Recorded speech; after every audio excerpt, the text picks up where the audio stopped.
Right, let's move on to Liverpool beating Wolves by 2-1. It was actually the first meeting between the two sides since the tragic passing of former forward Diogo Jota and his brother Andre Silva. Diogo Jota's two sons actually returned to Anfield as mascots, walking out with captain Virgil van Dijk to a huge ovation from both sets of fans. And wasn't it great, Cass, just to see the family embraced by both sets of fans on a really emotional day, I can imagine. Yeah, we knew it would be. We talked about it yesterday, and I knew the fans wouldn't disappoint from both sides.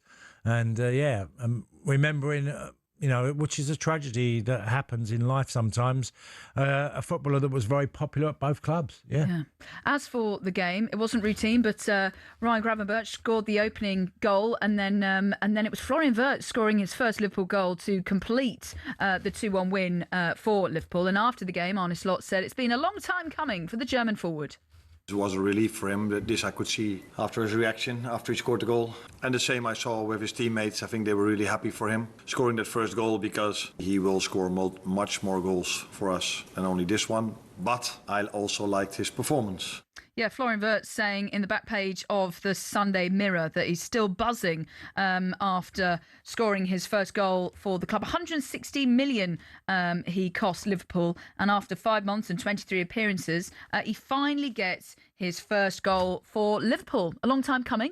Yeah, well, look, when you sign players, you're not signing them initially for just the first 3 months and, they're going to do brilliantly well. You're signing them on 5 and 6 year deals. But it has taken a long time. It has taken a long time. And he's struggled. He has struggled. But this was probably it was definitely his best game for Liverpool in a red shirt. Most definitely. But there was also other signs. Frimpong was played really well right back. He looked a live wire. His pace, which can cause enormous problems. I thought Curtis Jones was pulling strings in midfield as well. And he's another player that's, been around Liverpool for a long time. And you sort of feel like, come on, Curtis has got so much ability. But obviously Wirtz was the big one, because getting his goal and the performance, and there were some great moments in that game. Ekitike's pass to Wirtz as well. Ekitike settled. Look, some do. Some settle him right away and others don't. He's made it look easy, though. Well, he has. But you've looked at others and gone, moves are never guaranteed of who's going to come in. You might think, we would have probably all said in the summer, Isak, he's going to settle in and he'll be flying straight away.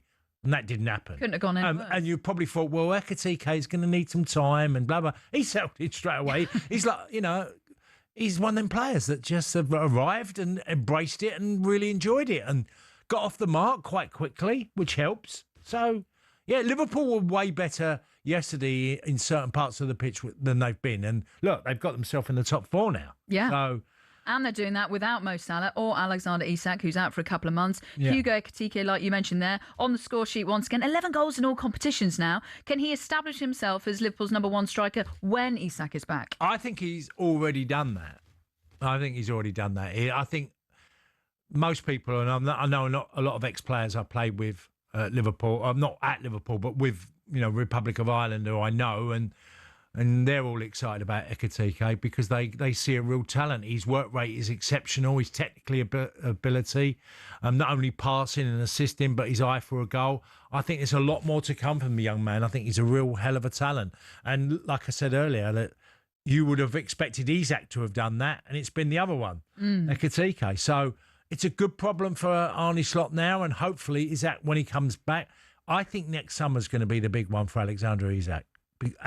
Having a great pre-season and then how he starts next year. I think that will be a big thing for him as a player.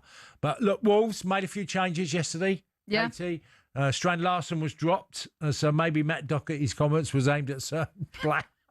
But, that was a manager's call. Sarr was in goal, who has been sort of in and out the Wolves team, over the years. But they did what I thought they would do, is put on a performance and be tricky to play against. Yeah. You did say that, to be fair. I just didn't, what I saw at Arsenal is a team that were committed and desire that got them nearly a result. And it nearly got them a result at Anfield yesterday, even though Liverpool were the better team. On the flip side, so yes, Wolves fought hard and they did manage to get a consolation goal. But in terms of Liverpool, they didn't dominate massively against a relegation-threatened side. And I actually heard on commentary Dean Ashton saying that Arne Slot has lost the fear factor of teams going to Anfield as teams are able to get at Liverpool. Do you agree with that? Well, teams have got. Nottingham Forest went and won at Anfield 3-0, and there have been other teams that have won. Palace have done well at Anfield, and we've seen this before. So there are still issues, and big ones for Arne Slot.